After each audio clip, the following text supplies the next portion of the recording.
Je m'appelle Alberte Escande. Avec ma famille, nous avons exploité l'hôtel de Nice, puis l'hôtel Terminus, rebaptisé Hôtel Tulipine Monaco, place de l'ancienne gare. J'ai 2 enfants. Aujourd'hui, je suis active dans l'univers du tourisme et de l'hôtellerie et je suis candidate. De ce fait, je lis avec beaucoup plus d'attention les journaux et certaines petites phrases ont retenu toute mon attention. Nous sommes dans une politique de construction. Il est normal que 2 listes s'affrontent, vis-à-vis du Conseil de l'Europe déjà. Pour élever les écrits de nos opposants qui pensent que seule leur liste a un large champ de compétences, j'aurais tendance à dire que les monégasques ne sont pas stupides. Ils savent lire, ils sont capables d'avoir un jugement par eux-mêmes.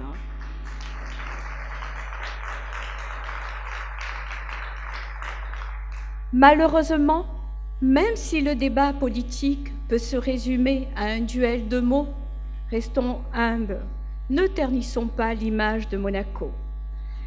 Les candidats de l'UM que nous sommes, nous avons des choses à vous dire et des convictions à faire valoir.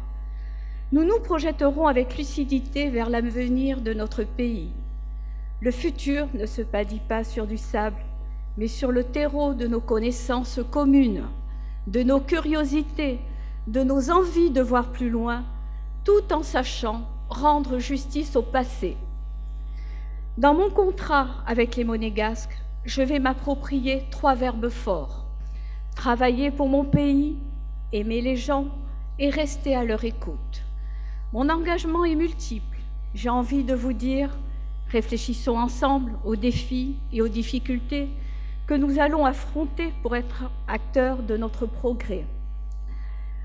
En se offrant une égalité de chance dans le respect des droits de chacun pour la jeunesse. En ce qui concerne l'attractivité du commerce, et j'insiste sur la création d'un institut du commerce qui conjugue l'urbanisation et l'évolution des structures commerciales. Il nous faut anticiper les besoins du consommateur pour stimuler notre consommation intérieure.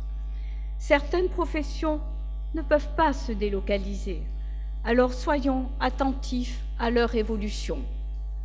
Femme de terrain, j'ai rencontré de multiples professions, je connais leurs inquiétudes, leurs attentes. Il nous faut affirmer une volonté forte de créer un environnement le plus favorable possible à l'installation et au maintien des entreprises.